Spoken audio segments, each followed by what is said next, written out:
Coming up in today's episode, Starhopper just about to hop, a crazy Texas law against Tesla, and some updated Model Y news. Let's get ludicrous.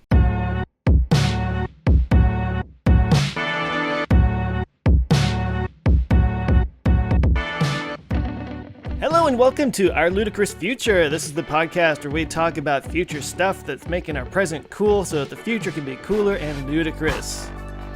Sure. I'm Joe Scott from the Answers with Joe YouTube channel. With me is Tim Dodd somewhere. Well, hi, it's me, Tim Dodd, the everyday astronaut, being an astronaut in a car right now. And with us is Ben Solons. What's up, guys? It's Ben Solons from Teslanomics. And where exactly are you, Tim? At this exact moment, I'm in Albuquerque, New Mexico. I'm driving, my current route was going from Moab down to a little place called Brownsville/Boca Chica, Texas. And what's down there? Oh, I have no idea. For the one viewer that doesn't know what you're talking about.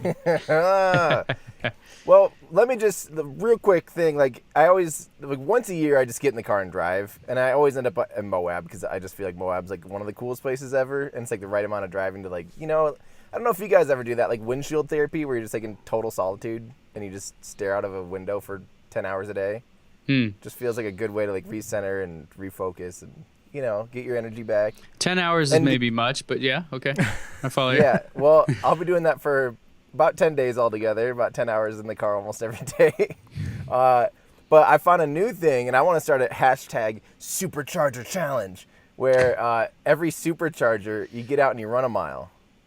Okay. And then that way, on your road trips, you're staying fit and you're supercharging. I don't know. I think it's kind of fun. But a mile takes Tim's you seat what? is sweaty and gross, everybody. That's what he's saying. Yeah. Don't go in Tim's car. Well, most people, a mile should take less than 10 minutes or around 10 minutes or whatever. I was going to say 6, but sure. Yeah, a mile takes me 4 minutes. So the car hasn't even started charging yet. That's right. You got to run 10 miles. Hey, Roger Lannister. Or Bannister. Roger Bannister. I went Game of Thrones for some reason. Are you doing the Tesla thing now where you can become the mayor of a supercharger? And you can, whoever's visited the most? I am now a Test Labs member, so you can go ahead and spy on all my data or whatever I gave you permission to do. I can't really tell what's happening other than I think I'm driving a car is the one thing that I've been confirmed on the app so far.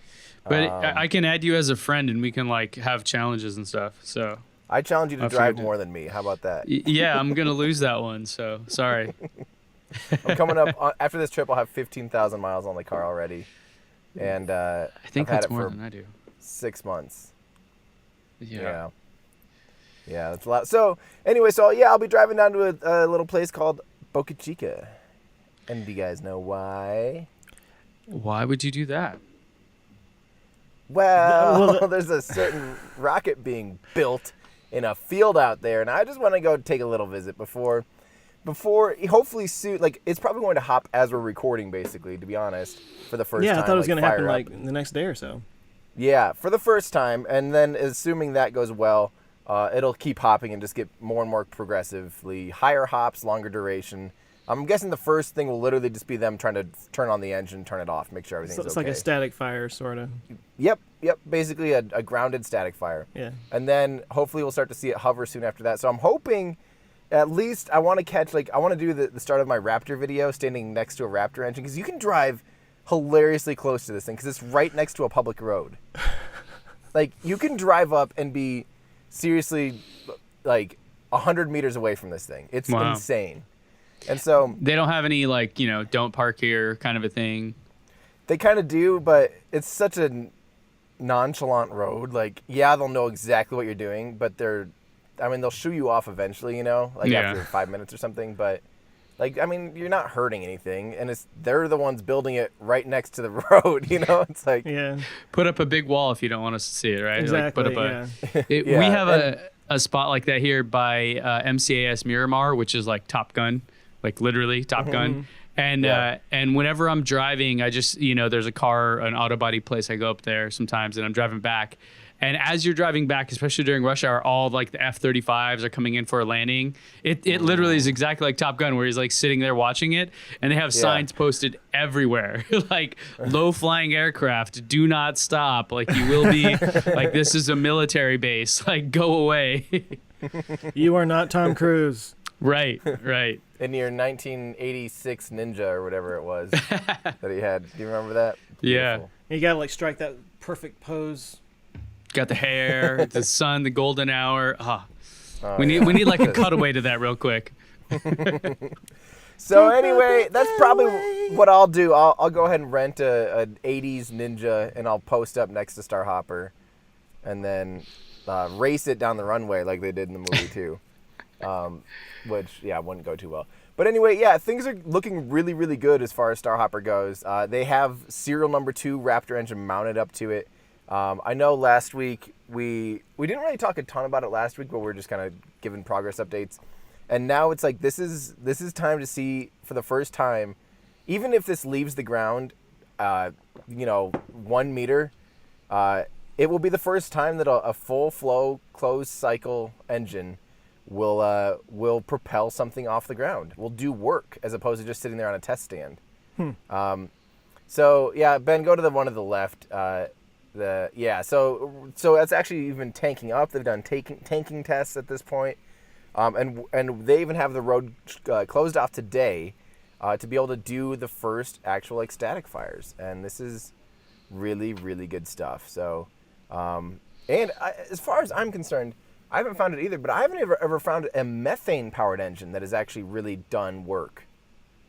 Like methane engines have been tested for a long time. They've been known to be able to be utilized, but to actually find one that's flown of any type, I am struggling. So if you know, please tweet at me. Let me know if there's ever been a methane-powered engine that's actually done something. Here's another crazy update. So that's going to be great. That's going to be really cool. Stay on this picture for a second, Ben. Right as you click off, sorry. So that's going to be awesome. But then what we learned is that they're building another thing there. And last week, Joe and I were talking, 2 of them. Joe and I were talking about like, that's probably just going to be the new nose cone. Well, we got word that that's not the nose cone. They're actually starting to build the first like full up orbital prototypes. Right there in Brownsville. Those are sections of it, and they're like totally beginning that. On top of that, we found out that this is like they're actually going to be building them right there, the real ones, like eventually right there at Boca Chica, and they're opening a factory out at Cape Canaveral, probably to compete with, that's exactly what Blue Origin does. So Ben, go ahead and click on the one to the right. Teslarati has a great article on this, as they always seem to have great articles on things. They stay on top of the stuff really well. And Elon went off randomly telling us that, hey, guess what? We're actually going to be doing, we're going to be building these things basically on site, which interesting is a huge change from, last we had heard they were planning to build it at the port of LA, which is like, right there, basically like in LA, then ship it around. This makes way more sense to me. He said he's actually working on regulatory approval for Boca Chica and Cape Kennedy. He says Cape Kennedy. That's funny. Cape Canaveral, Kennedy Space Center, where they'll be building Starship and Super Heavies in both locations. So this takes this actually makes me feel way better, because here I had been hearing and fearing that Starship was always going to fly from a floating platform. Mm-hmm. And to me, this kind of makes it more concrete that Starship will probably be flying from both Boca Chica and Kennedy Space Center, which, as a rocket watcher, oh yes, like thank God, because I want to see this thing fly. And if it's 100 miles or 160 kilometers into the middle of the ocean, like how can you watch that? What do you do? And that was my fear. That was my assumption, actually, and something that I'd kind of been hearing rumors of. So if they do actually launch these things here, that will be awesome. I wonder if they take that into consideration at all. Like, hey, we want people to see this, so let's try not to. Like, yes, it needs to work, but there's also a ton of value in just like having people public kind of experience it. Yeah. would hope so. Knowing how big of an impact Falcon Heavy had, I would really, really, really hope that they actually do honestly consider that even. Like, yeah, we could do it on an orbital platform, but as far as, like, the cool factor and as far as, like, keeping the public excited, like, New Glenn's going to fly right there in Kennedy Space Center. They can't have all the glory, you know? So, So hopefully this ends up being a really good news for both the Cape and even better news now for Brownsville. I know they've been really excited to have a big presence from SpaceX in their community because I think it'll make a pretty big impact. So Yeah. if they launch from Brownsville / Boca Chica, I mean, would they have to build a whole launch facility there? I mean, Yes. And that was the original and get some plan, kind of actually. regulatory approval. I mean, what do you have to? So what hoops do you have to jump through to launch rockets? Well, so they actually have a ton of the infrastructure totally up and running. Right now, the pad that they're building is just for the hopper. Yeah. But the original plan was to have a full-fledged pad, just like what's out at at Vandenberg and at Kennedy Space Center.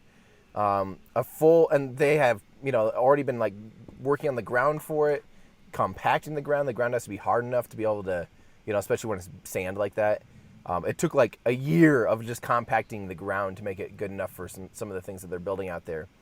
And they are building, and it sounds like they are going to build a full-fledged actual launch site, which is just absolutely bonkers. Are there any other private launch sites? So, New Zealand is private, fully private, where it's on private ground. This, I think, would be the next, like, fully commercial spaceport. They already have tracking stations, like the ground tracking satellites and stuff, and all the ground stations and stuff. They have a lot of the infrastructure there, and it's surprising how far along they are. So they're really, like, this is one of those things that I think in 2 years will be up and running, and at the pace of SpaceX. And I assume they're building this in the advanced membrane structure here, similar to where they make the Model 3s, right? Yep, otherwise known as a tent. Buy stock in REI, Elon, people. I'm telling you. Elon loves those tents, man. And people are talking about this as saying, like, they're sitting here building this stuff just out in the middle of nowhere, right? And that is honestly saying, like, look at how things used to be built, like always in a clean room and like super, super high end. But they're looking at this as like, okay, these vehicles need to be able to land on Mars, be repaired on Mars, be they need to be able to get dirty, be flown every day, and launched and landed every day. If they can't handle a little dirt, like, we're not building them right, basically. And that's just some people assuming, But I kind of agree with a little bit of that sentiment. I also think that a fuselage like this, it doesn't really matter too much to have it be built in the middle of a field as opposed to like a clean room. So I think some parts will obviously need to be put into the clean room, or at least into that tent or something when it gets to really serious stuff. But yeah, who knows? I mean, it's just nuts. We can't keep up with them right now. So they're gonna or maybe are hopping right now. That's one part of this. And then also that they're doing their own launch site. That's the other part. Yeah, and 2 factories now. Oh, right, and building them on site, kind of remote. Wow. Man. So they're building 2 factories. They're building a launch pad, and they're physically already beginning to produce orbital prototypes of Starship. I mean, this is like Apollo era pace right here. This is awesome. What I think everyone always like wants for the aerospace industry. I think SpaceX is just like, hey, screw this, we're just gonna do this, It's just nuts. It's absolute nuts. Yeah, pretty crazy. So speaking of launches, there's another launch that is now scheduled coming up. Falcon Heavy's starting to get a little more serious. It's closing in, and April 7th is the current date on the. It's a net date. I'm hearing that they might static fire. They're looking to static fire by the end of the month, like the 31st. So benefit static fires, that's your cue to book your ticket and leave. But which is hilarious because that's coming up in like 2 weeks already. Mm-hmm. This is crazy. So yeah, this will be the next launch of Falcon Heavy. This is the second launch. It's the first time Falcon Heavy will fly something. It will fly something commercial. And Chris Bergen on Twitter says it right. That this is a preliminary date. It's pending, but that's a good sign. That's still, it's been filed for. Yeah. So give us the short on. So once a static fire, if that date remains the same, then we're solid on it. You feel good about that? If it's static fires, say the 31st, and they say that they're good for the 7th, then that is that's likely to hold. At this point, any 1 day delay of the static fire would be a 1 day delay probably of the actual launch. So if it static fires on the 2nd or 3rd, plan on it being like the 9th or 10th when it launches, most likely. This is only the second time Falcon Heavy's flown though, so last time when they static fired to launching was a long time. It was like weeks. This time, they're looking at 1 week. So, so it's hard to tell. They might be able to bring that in a little bit. They might be able to make it like 3 or 4 days later, kind of more like a Falcon 9. But my guess is that the 1 week thing would hold. So once the static fires, plan on it being 1 week. Awesome. Yeah, I'm looking forward to going. And you'll be there, obviously. Most likely, unless this trip just saps out all my travel energy. But yeah. And Joe, are you going to go to this one? Is that the idea? I'm gonna plan for it. I've got some ducks to line up in rows to make that happen. But I'm gonna try to. Well, that would be so cool. I think we'd have a really, really good time. And it's gonna be a daytime launch, which someone asked me recently, like, what do you like better, daytime or nighttime? And honestly, I don't know. I like both. Like, they both have their own merit and value. They're both a different experience, but daytime's prettier for pictures, and especially like the landing of the boosters is pretty epic for the daytime. That being said, though, at nighttime you can see them so much easier, like when they're far away, because you just all of a sudden see bright light in the sky, and it's really obvious. So there hasn't been a night Falcon Heavy launch obviously yet, but there probably will be. But a daytime launch is always fun. So yeah. It's looking good. Good deal. I'm pumped on going. Planning on bringing my son. But yeah, the challenge is having those extra days and not knowing. But let's all get together when we're there. Maybe we'll have a little meetup or something if we're not all crazy busy. Yeah. So absolutely. So that brings up. Dun, dun, dun, dun, why don't they just? Oh baby. Now we have a SpaceX. Why don't they just this week? And this is from David Wynyard at Winthari at Winthari, sure. So why doesn't SpaceX resurrect the Falcon 1 to capture a portion of the small sat market? Much of the R&D is already done, and they could modernize the rocket with their current materials and avionics. Love the show. What do you guys think? We talked about this once.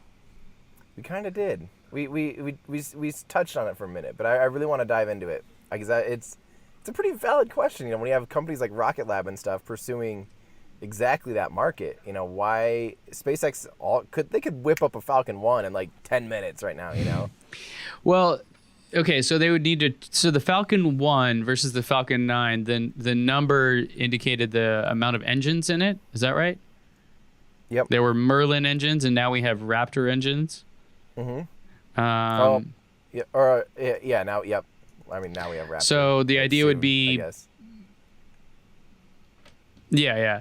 But the idea would be make a smaller version of a Falcon 9 with just one, say, Raptor engine in it to launch smaller things quicker and more often. Is that the idea? Is that what he's suggesting? Yeah, and just that, like, it could be a cheaper ride to space, period. You don't have to book a full Falcon 9. You could launch some smaller satellites at a cheaper price, potentially. I'm only going first because I'm the dumbest space person here. But in a lot of other aspects of just, I guess, tech that I'm familiar with, in certain activities, there's like a fixed overhead price. Is that a similar thing here where, like, if you're launching a basketball or launching a semi-truck, there is like a fixed cost just with doing that, and maybe the profit margins on a smaller satellite aren't as good? That's a huge part, I'd say, because you have the range fixed cost no matter what. Like if you're gonna launch a rocket, you have to have all the range personnel. You have to have, all of the filings and all that stuff all lined up before you even launch. So that's gonna be a fixed cost no matter the size of the rocket. Mm-hmm. And it might not be huge. I mean, it might be, I'm totally making up a number. It might be $500,000 or something, $500,000. But obviously, if you can, so that's part of it. Joe, what say you? I mean, my assumption is they've already got the production process down to build the Falcon 9s, and these small sats, these CubeSats, it's not like they can only launch one at a time. They can launch probably a dozen or so of them on a rocket at a time, and so they're still able to service that market. I think they just kind of do them in multiples instead of in little things at a time. To me, it just makes more sense to keep launching what you're already launching and kind of continuing with that model as opposed to going back and building an entirely, not new, but I mean, they would have to put an entirely different production process together to build that. I mean, like Rocket Lab, that's what they've got. They've got their production process going to build these smaller rockets to do these smaller satellites, but SpaceX would have to like start a whole new production line kind of thing.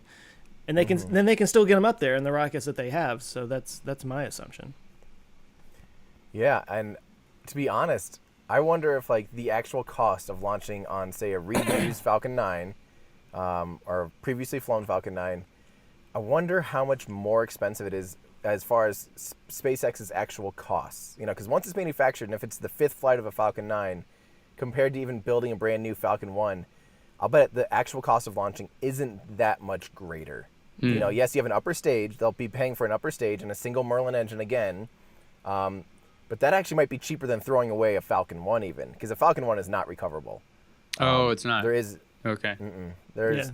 They kind of toyed with it, the idea of putting parachutes on it and stuff, but they never got to the point where they're even close to being able to recover a Falcon 1.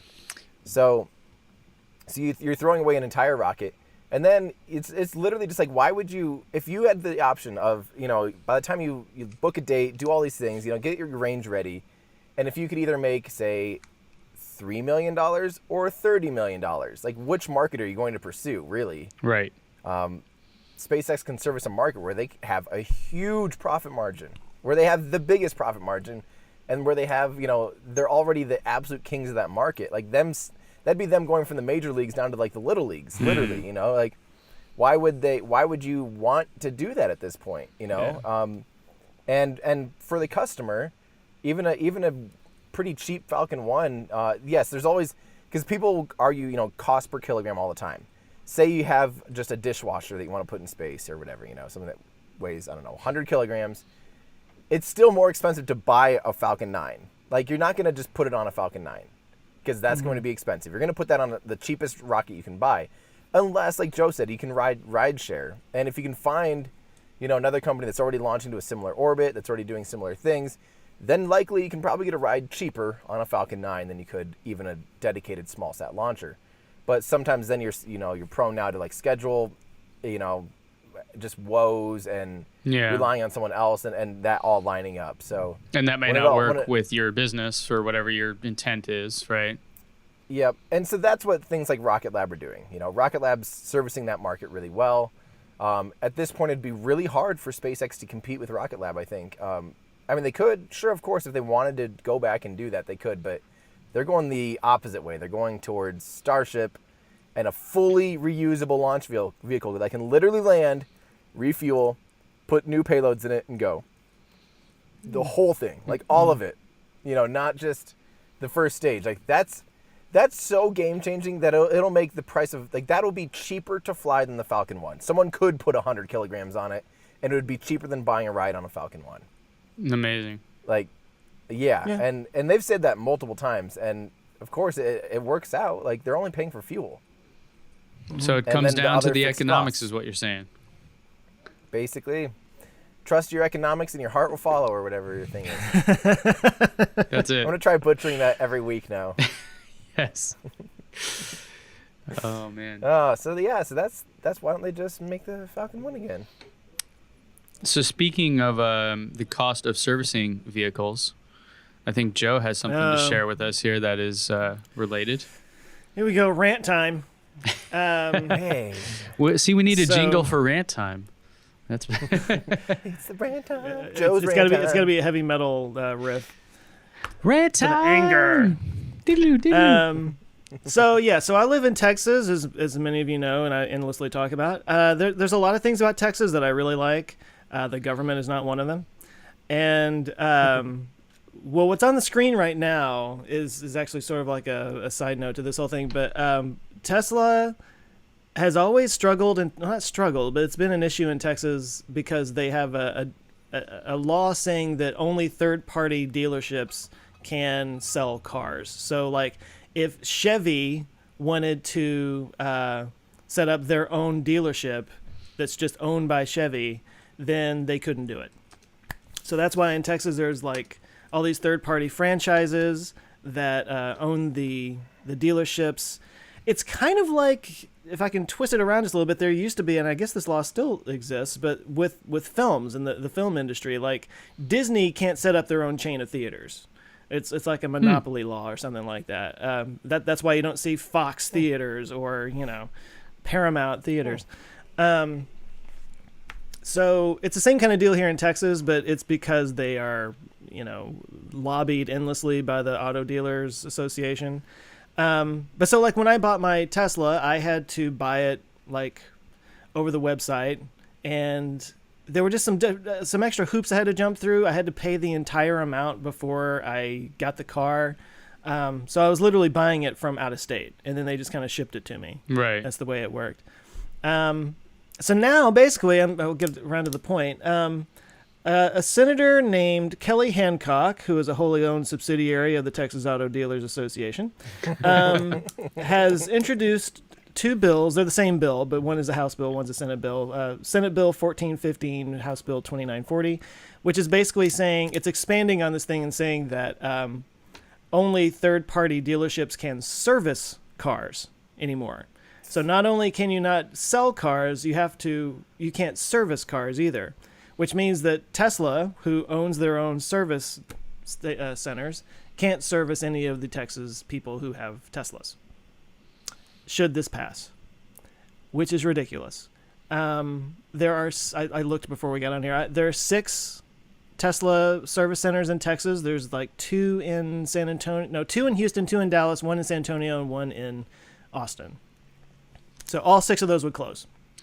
Well, and the closest place I would have to get my car service is Kansas City.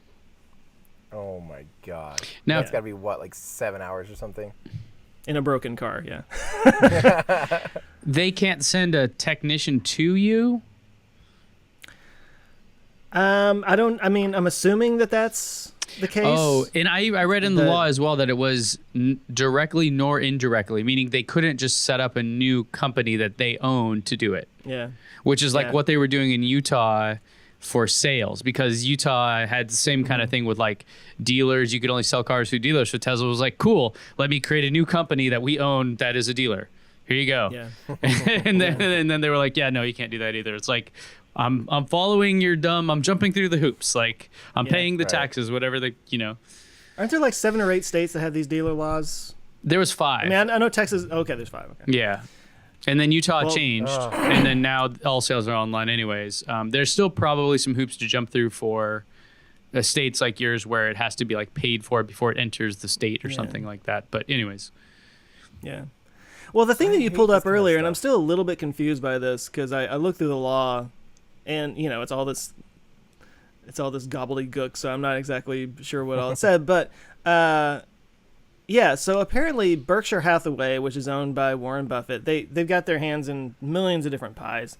One of the things that they sell are RVs. So like, let me look through here. So they own Forest River Inc., a manufacturer of RVs. So according to this law, they wouldn't be able to sell their RVs in their own dealerships. They would have to get this third-party dealership. But apparently, there's something in this law that exempts them. Really? The bill specifically relates to ownership. It says somewhere in here. Oh, because they do more than just make those RVs. Yeah. Hmm. Yeah. Tesla does more than just make Tesla cars. makes a solar and big ginormous batteries. And AI. They're a software company.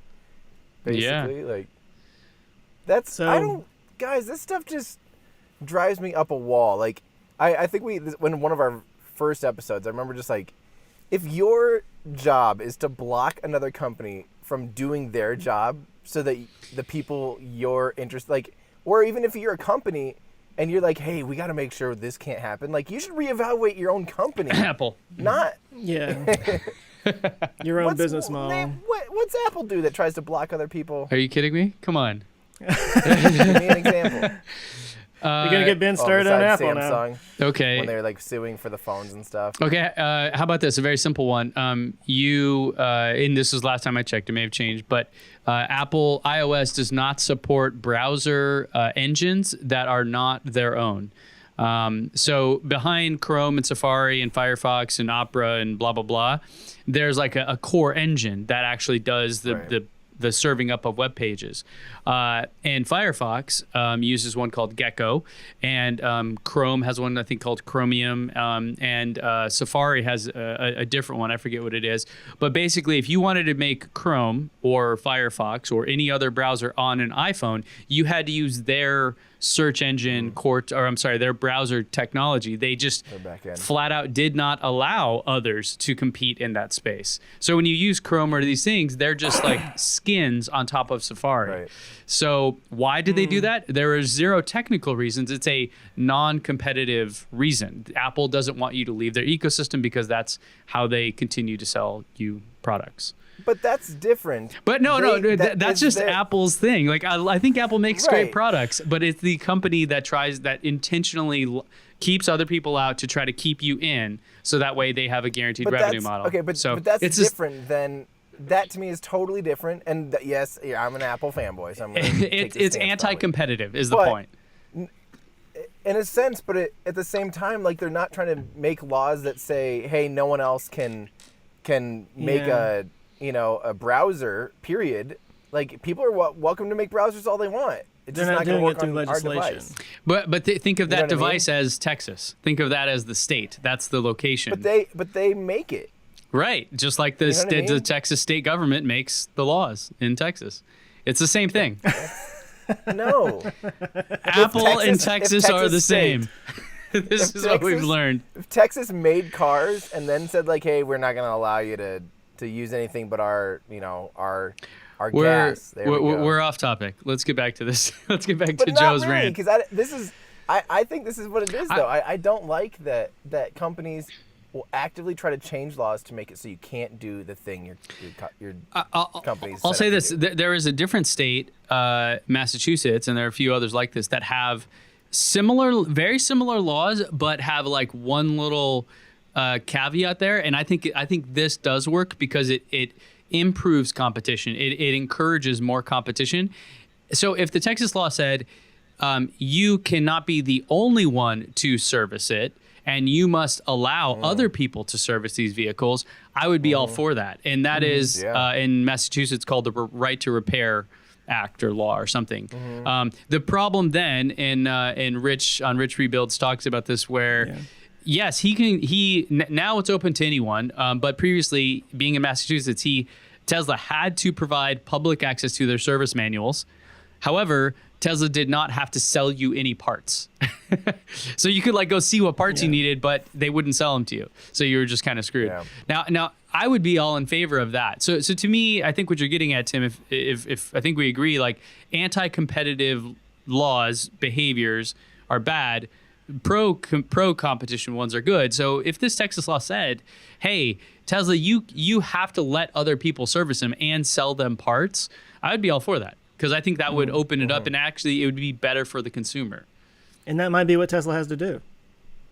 I mean, it might just be that this model that they're pursuing just is going to have to change at some point. I think it should. I think it should. I totally do. Yeah, agreed. Oh, I'm about to. You're getting a visitor. Bugged here, guys. Yeah, hold on there. Yeah, I am in a minute. Yeah, as soon as I'm done here. All right, because we're gonna start towing cars and. No, leave it in. I just wanted to Okay. Do you want me to move? How long is it gonna take? Because there's like people going inside and saying that they can't find parking. Okay. I'll move quick then. Yeah. Thank you. You're not allowed to be in a parking lot? Albuquerque, man. Albuquerque. Jeez. Was that a Starbucks employee? That was a Einstein's employee, I believe. Saying you can't park there. Yeah. Asking if I'm going to get food, and I said, Yeah, in a little bit. I mean, eventually. I will never eat again. Well, for this part of the episode, I will be driving a car. This will be the Tim drives around the parking lot segment of the episode. You should just move So to another hopefully- space. Just like back up into the space behind you and be like, cool, I moved. I thought maybe you were like at a supercharger or something. I should be. That's what I should be doing. It's just for some reason, LTE in this town apparently, like where I was, like the hotel I was at, the LTE was garbage. Like literally was like 500 millisecond ping times, and then like literally like not even 1 meg down. So I'm just like, okay, I literally physically can't record on that. So, all right. Well, now our ludicrous future is mobile. I feel like we should leave this in. I think we should, because this is my. This is favorite real life, episode so people. We don't fake this. far. And now we have to beep it even. Anybody still listening at this point, it's their fault. Yeah, it is their fault. Although it's quite an adventure. We could go on a little tour of Albuquerque. Joe, let's hear more about.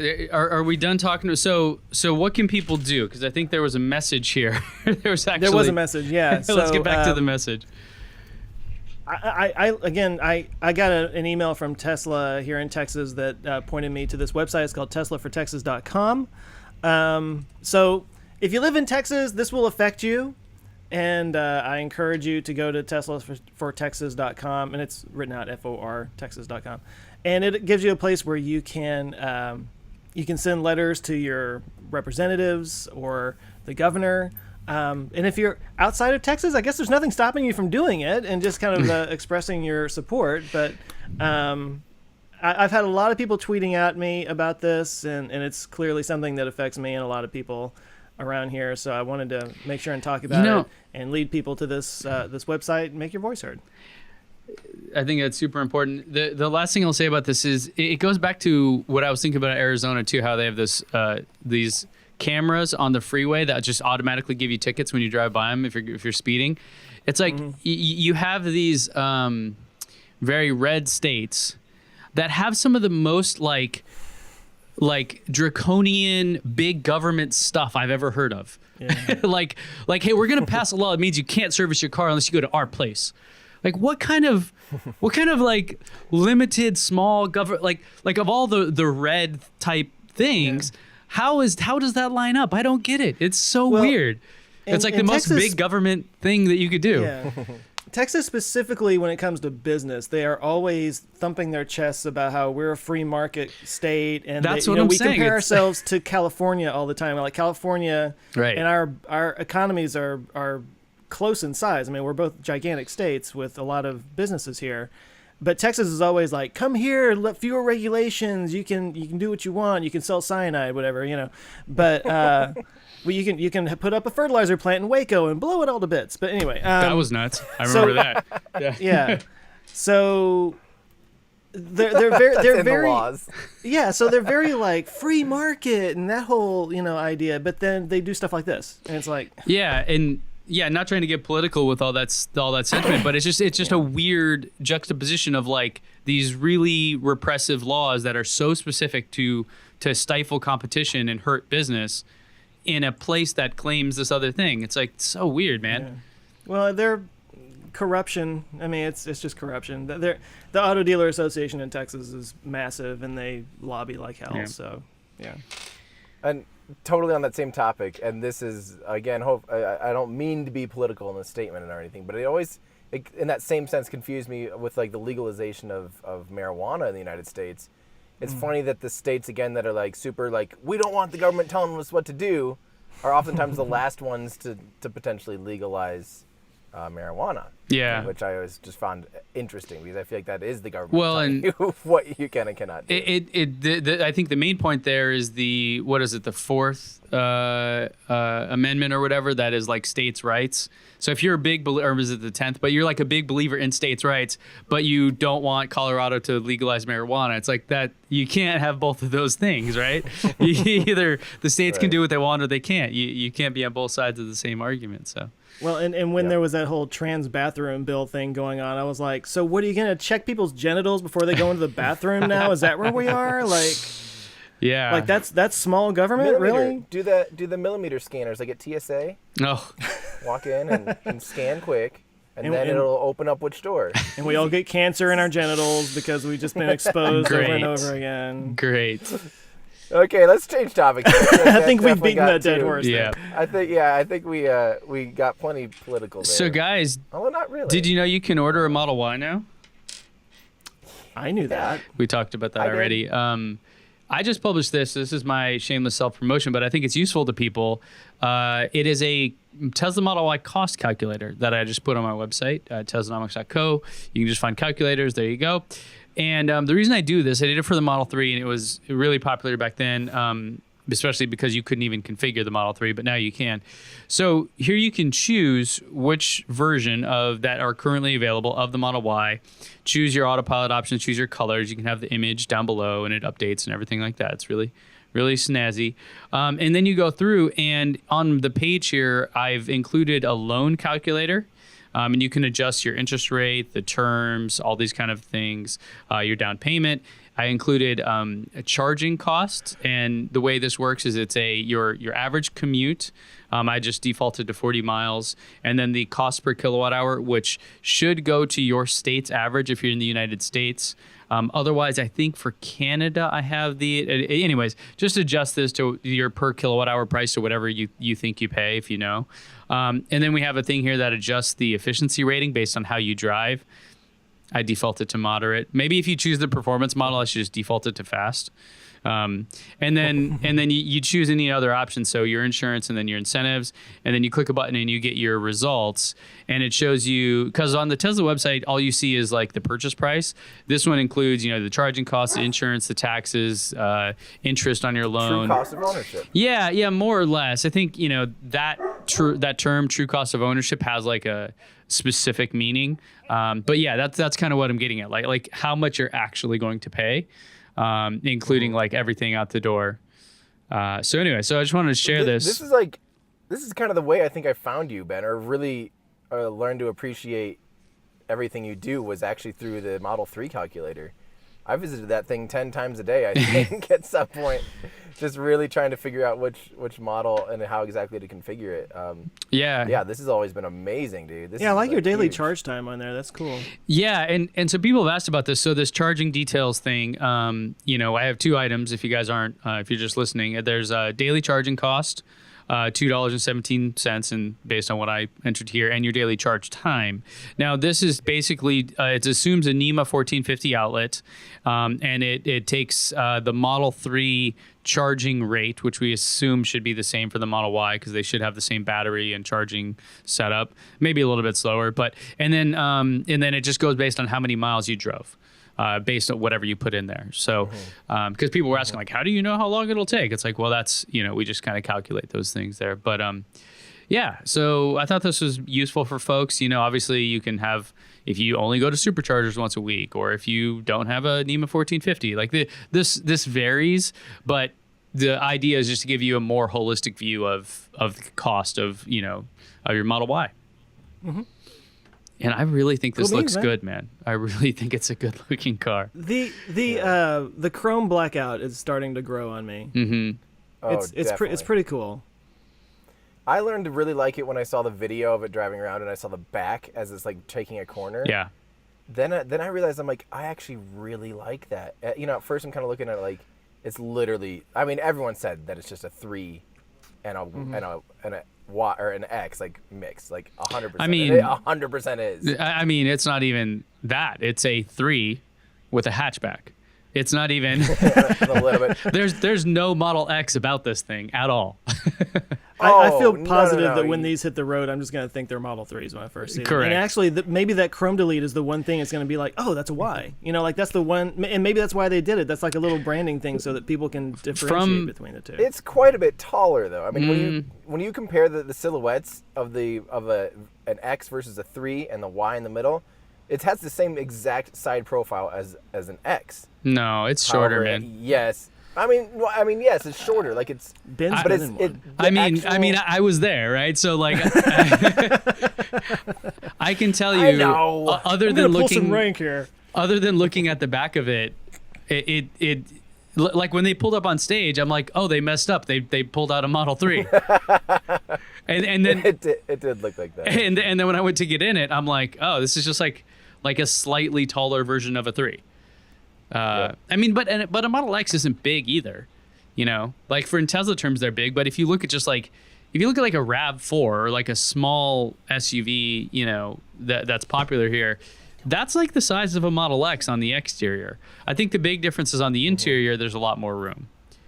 But I like it. I really like the shape of it. I mean, I'm really pumped on getting ours. I think it's gonna sell like crazy. Yeah, absolutely. I mean, it has to. Even if they, I don't know if I talked about that in the video. I think I did a little bit, but that segment, the crossover segment, which is different from the SUV segment, sells like 40% of the cars in the United States, right? almost 40%. I watched the video. That was nuts. I mean, pickups, like the individual models, like the top 2, I think, are pickups. But then after that, it's all these crossovers, and then it's like a couple, you know, like Model 3 is one of those in there as well. But even if they're like half as successful as they were with the Model 3, this will be, you know, a massive segment for them. Yeah. I had a realization about the Apple? Model 3 and Model Y, the screen. I had a realization about it. I realized that I highly prefer the way it sticks out. I remember thinking it looked really dumb, like it's just tacked on in like an iPad glued to a dashboard.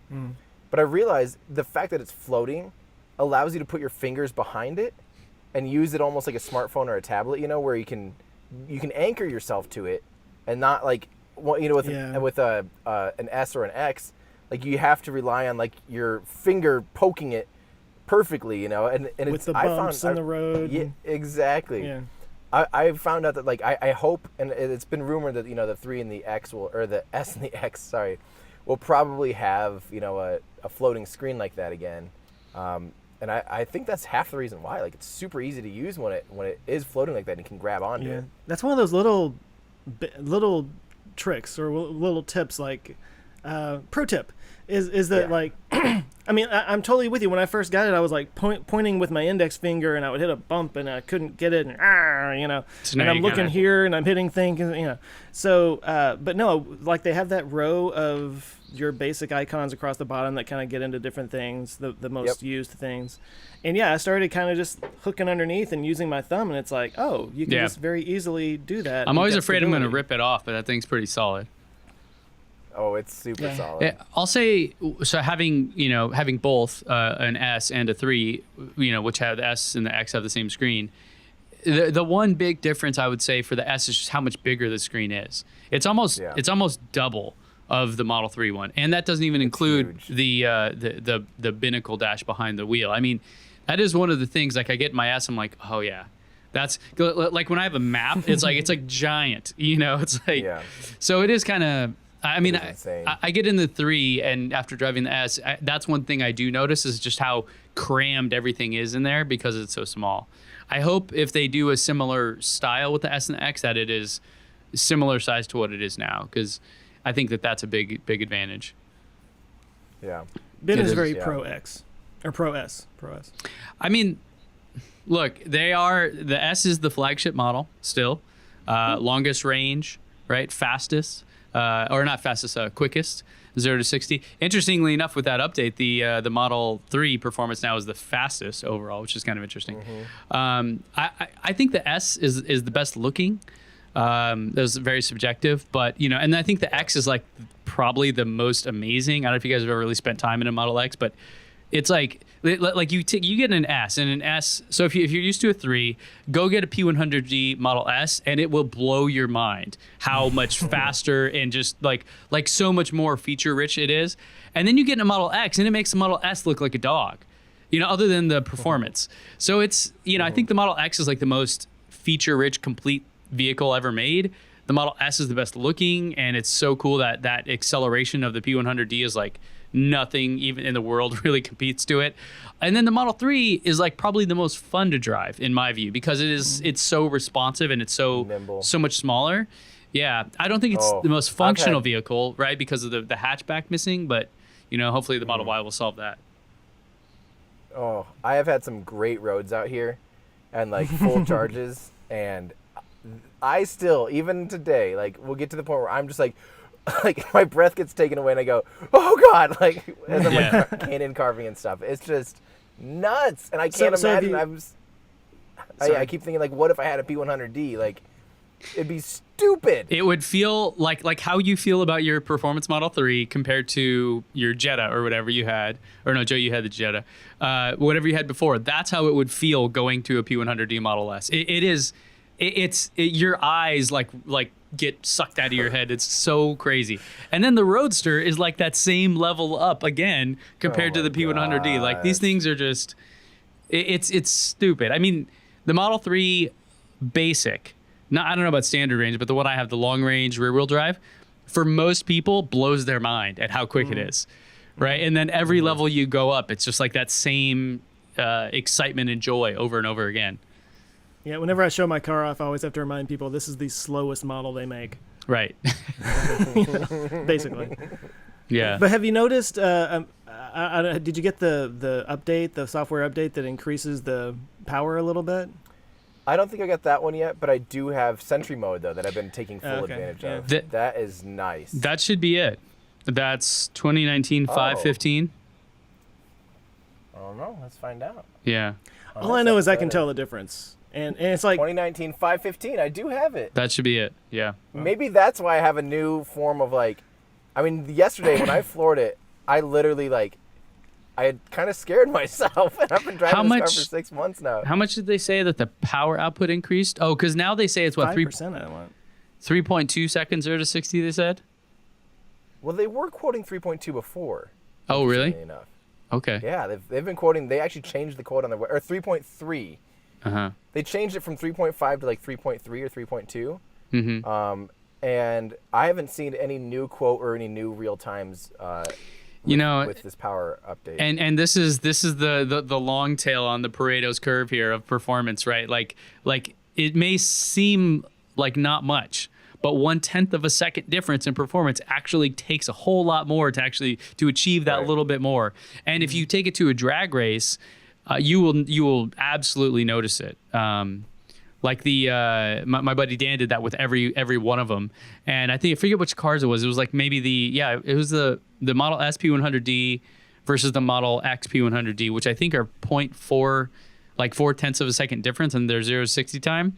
But after an eighth mile, it's like 15 car lengths away. It's like not even a competition, Yeah. Even though you look at it, you go 0.4 of a second. It's like that's a really big difference. The further you go. Yeah. Well, I saw the thing and I got the update and it said it was like a 5% increase.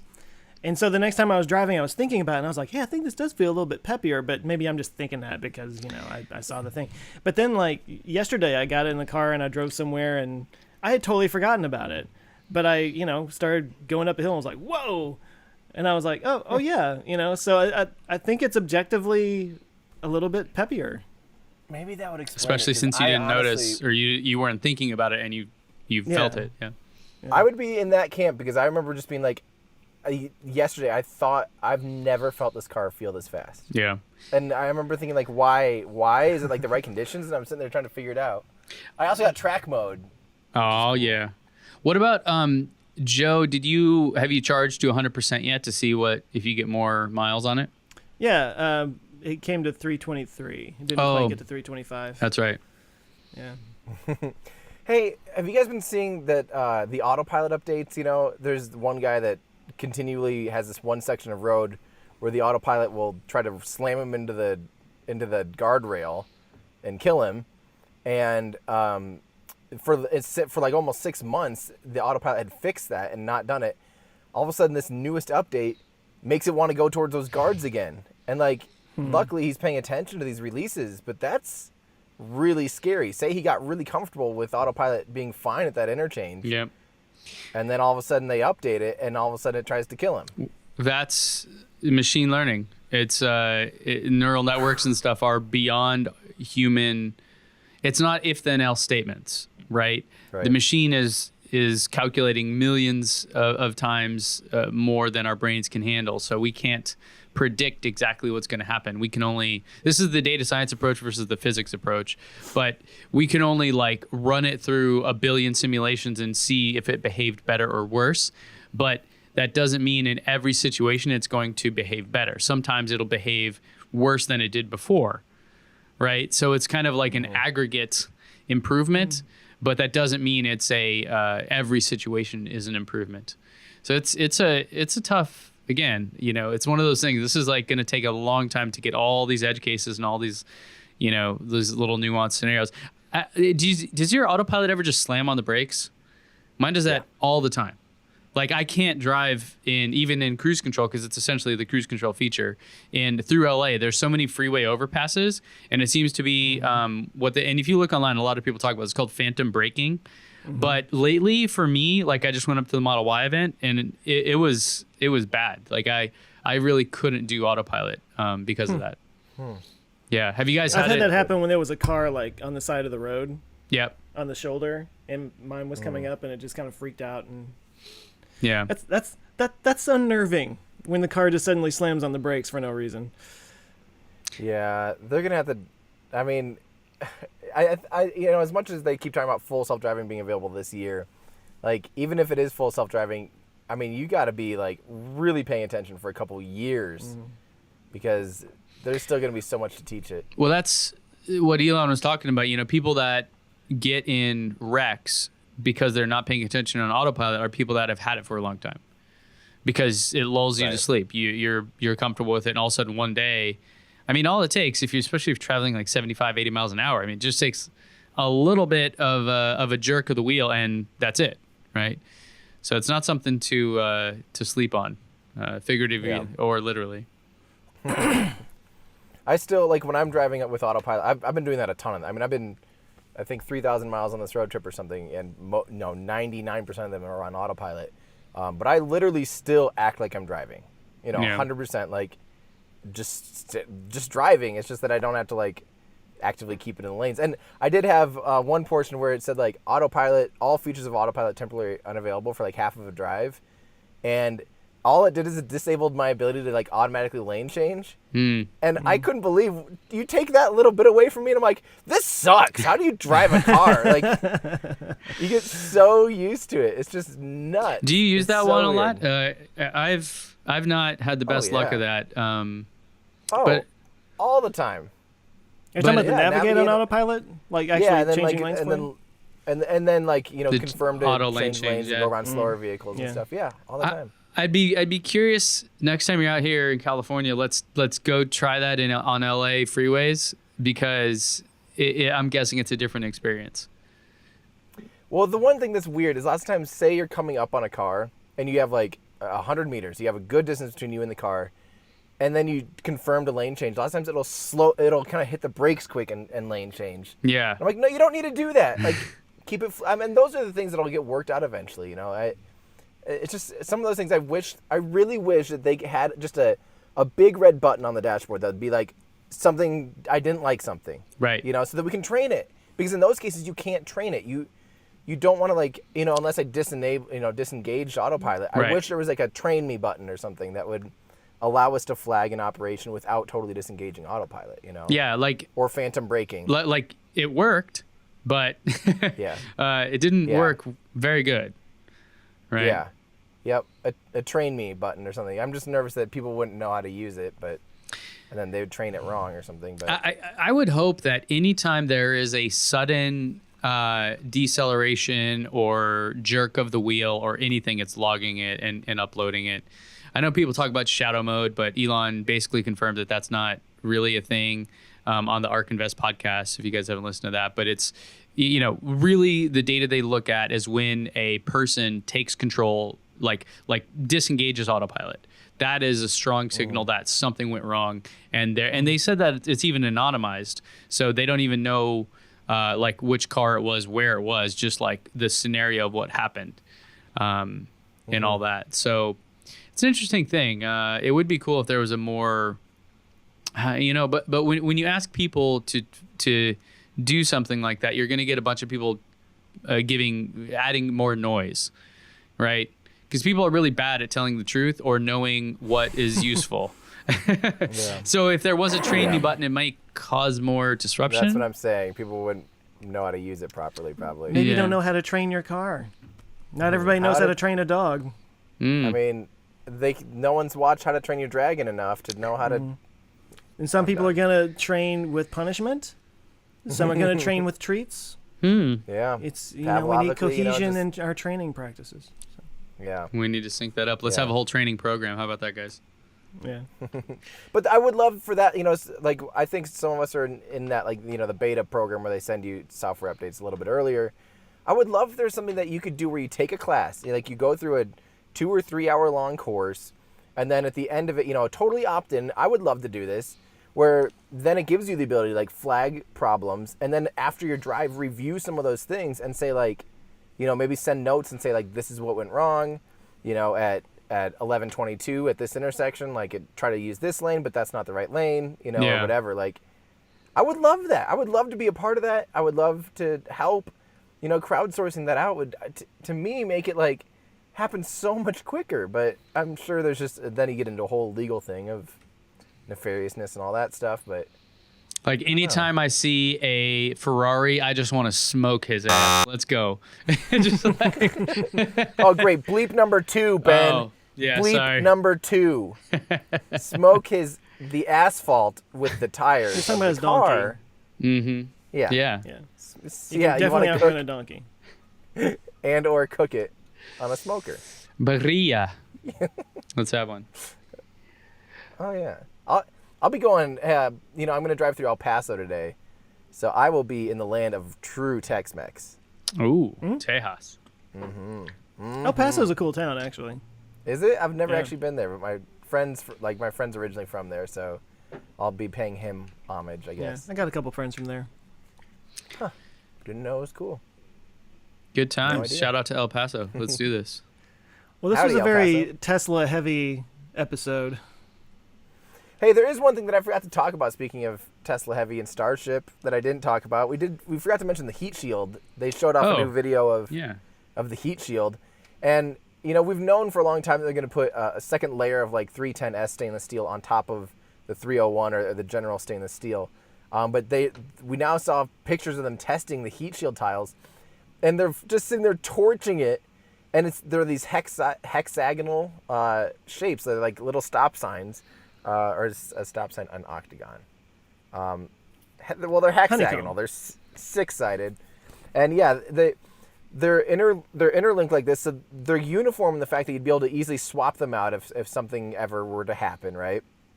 But what's really interesting is someone goes, why hexagonal? And Elon said that it's so you don't end up with hot gas accelerating through a straight line. So if you had a bunch of straight lines, you could potentially introduce new like hypersonic streamways, This way the flow can only go so far before it gets hit by a diversion, and it will prevent these like random buildups of like absolute hypersonic, hot gas going through chambers. But what's also interesting is he mentioned pretty candidly, he kind of said like, we'll add transpiration, where it's going to be sweating liquid methane. We're going to add that where it was necessary. I forget where. He goes, transpiration cooling will only be like added where we see wear and tear, almost making it sound like they're going to fly it at first without any transpiration cooling. See literally where the hot spots are, record where the hot spots are, and then add transpiration cooling to that section, which would be a very physics first approach. Like the most physics first approach. Yeah. So that's really cool. I mean, the cool thing about this too is say, you land on Mars and you realize that 6 of those plates were dinged up and bad. You know, you had a couple. You could have some bonus. You know, just bring some spares with you, swap them out, or maybe you melt them back down. You know, it's just steel, and like reform them. You know, maybe on board there's a small forge or something, and you just like repair it on the spot, and boop. So that heat shield we just saw was steel? Yeah. Oh. I'm pretty I was sure. confused by that. I thought it was like regular ablative whatever. There will be no ablative heat shield at all. Like at all on this. That's thing, why I was 'cause that confused by requires- that. Yeah, and at least I don't think he actually confirmed that this is steel. People are still thinking that there might be some turf rock or something. This material that's kind of like silica, like on the space shuttle. But the thing is, even that will ablate eventually. You know, if it gets to a certain point, it does begin to ablate, which is a good thing. It prevents it from totally overheating. It will begin to ablate, so it still would require maintenance. But some people are saying like that might be a good like backup in certain areas where, you know, say you're coming in for a landing, and worst goes to worst, you ruin your primary heat shield, and you still have a secondary heat shield there that's, you know, made of something ablative. And then, okay, crap, we really have to service this vehicle now, but at least everyone survived, you know? Yeah.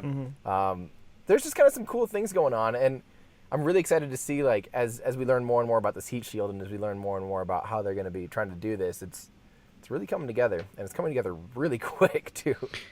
I think we're all looking forward to seeing it. Is that what you're working on right now, Tim?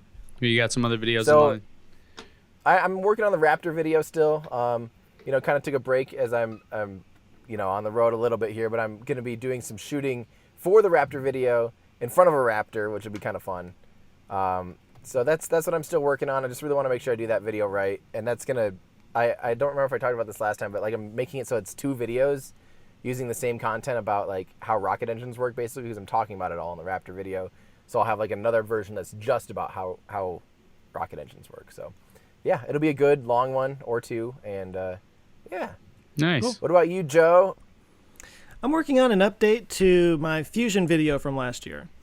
That was a There's actually good been video, wasn't some interesting breakthroughs that have happened just in the last year, so I'm going to kind of just update on that and see I where feel like where that can things be a are. yearly one. That could be annual because there is That a lot going on. is the update related to, they're building like the world's largest one in France or something, right? I think that's the ITER. Sounds right. I think that's it. But yeah, they're going to be building that for like a decade. Oh. So that's been going on for a while. But I mean, like just little things and like just one of the things I found was that the tokamak design is like a donut shape, and they basically reversed the donut so that the wide end is on the outside. So it's like a reverse D is what they call it. And they actually got like more pressure and more plasma, and it's more stable. So I mean, like just Interesting. little things like that. They've been a little. It's kind of like the excuse me. It's kind of like the self-driving thing. It's like they're just kind of like picking away a little bit at a time, and they're Yeah. getting a little bit closer and a little bit closer. And it's one of these things that like if we break through that barrier and make that happen, it's gonna just literally change the world. So Yeah, Amazing. I like that. I'm excited for that. Ben? I'm looking at solar roofs. Oh, cool. People may not have picked up on it, but for those of us that were there, Elon mentioned that this will be the year of Tesla solar, because basically everyone and their moms were working on Model 3. And now that Model 3 is somewhat stabilized, you know, we have like 6 months until we have to start building the factory for Model Y. So like, let's go back to our normal jobs. And a big part of that was the factory, Gigafactory 2 in Buffalo, that makes all these solar roof tiles. And so I'm going to be looking at kind of what we know about that, what the cost would be, whether or not it makes sense, and just kind of, you know, everything that someone would ever want to know about the solar roof. Are you going to compare that to other solar options too? Yeah. Essentially, I mean, the short of it is it's a lot more expensive, but you know, there's other benefits, other reasons why you would do it. But yeah, looking at essentially all the different kind of things that you could do there, like traditional stuff versus the solar roof. Like one thing throws a monkey wrench in the whole thing. Throws a monkey is most like you guys. Okay, so this is actually good. Where you guys live, are asphalt shingles common on houses? Yes. Okay. That's like your Like the normal black ones and gray ones, Joe, or do you have like a lot Yeah. of the Yeah. or what are the other ones, like the clay ones? tile. There's like the Yeah. rounded Tuscan style tiles, and then Yep. there's also Yeah, there's some slate of that. tiles and stuff like that. There's Yeah, also Joe's probably got like a mix. There's also metal roofs. Yeah, I was just curious because it's like it's easy for me to make a video about this saying, oh, this is common, this is what everyone does. But I've also lived in only a certain part of the world my whole life. So, it's very easy to. We have quite a few metal roofs actually. Our house is metal roof. Yeah, I was wondering because Yeah. it's in more extreme climates, temperature wise, different materials work better. So things like that. But yeah, that's one of the things like that just throws it way off because a typical asphalt shingle roof here in California is very cheap, like very, very cheap. To even labor and everything is not expensive at all. And so if that's what you call a new roof, then yeah, the Tesla solar roof is like crazy expensive. But if you compare the style of roof that a Tesla roof is, these slate tiles, then you're kind of in the ballpark. Right. So, yeah, just breaking all that down, looking at it. Since Elon mentioned it, I thought it'd be a good thing to bring up and talk about. Yeah. Yeah, and I've been excited. I always dream about having solar and a solar roof and stuff. Yeah, I still It'd be need very it. cool. I wonder if here's a why don't they just because it snows where you live, Tim, and so what happens to so if you have solar panels, they just get completely just covered in snow, right? Yeah. And some have little heaters, I think. There you go. That's what I was going to say. So why don't they just put heaters in the solar panels to melt? I think that's an option. But then maybe it's funny. Does it cancel it out? Like there's so much snow. Right. It takes so much energy to melt the snow that by the time the snow's off and it starts getting energy back, it's like a net loss. Like it took you more energy than you know. Maybe for that one day. Right. I think what you need is a giant like windshield wiper for your whole roof. Boom, boom. That'd be good. Just yeah, nice and easy. Why don't they just? Yeah. Okay. Good times. Yeah, guys. Well, thanks for entertaining me while I'm in the car. So Have a good rest of your trip. thank you. I'll be driving right through Texas, however you say it. Still nowhere near me, but yeah. Tejas. Yeah, probably not. Yeah. Yeah, I'll be driving probably 20 hours, 30 hours through Texas or something, and probably won't even be within 10 hours of you or something. But you got a route planned out with superchargers and everything? Oh yeah. Yeah, cool. It's easy actually. I mean, there really are a ton of superchargers. That's not an issue at all. So, yeah. Cool. Sweet guys. Well, we'll see you All right. in our Ludicrous future. Future. Future.